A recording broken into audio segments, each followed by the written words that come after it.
एक गांव में एक साधु रहा करता था। वह दिन रात राम राम का जाप करता और ढुलकी बजाकर कीर्तन करता रहता। उसकी भक्ति में इतना आनंद था कि वह संसार से पूरी तरह अलग दिखाई देता था। साधु की कुटिया के पास ही एक व्यक्ति का घर था।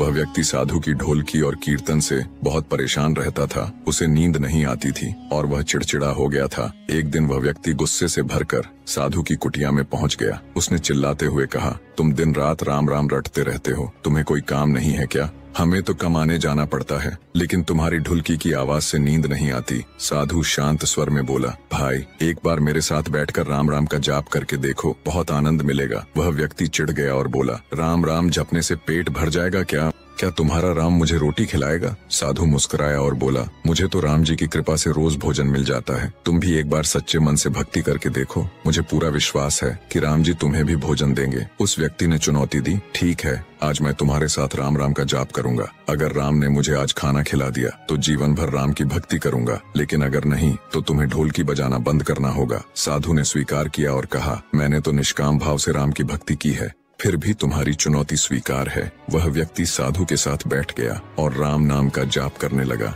लेकिन मन में यह सोच रखा था कि वह आज भोजन नहीं करेगा, चाहे कुछ भी हो जाए। जाप खत्म होने के बाद वह घर नहीं गया, क्योंकि वहां माँ और पत्नी उसे खाना खाने के लिए कह सकती थी।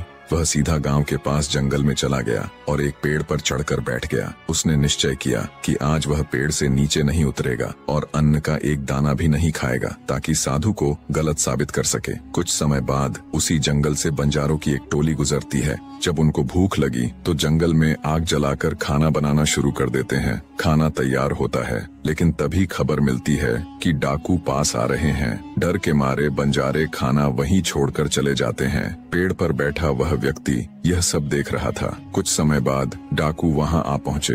वे खाना देखकर चौंक जाते हैं और आपस में बात करने लगते हैं। भोजन बना है लेकिन किसी ने खाया नहीं, कहीं इसमें जहर तो नहीं? तभी उनकी नजर पेड़ पर बैठे व्यक्ति पर पड़ी। डाकू ने उसे नीचे उतरने का आदेश देता है और पूछते हैं, क्या तुमने यह खाना जहर मिलाकर बनाया है?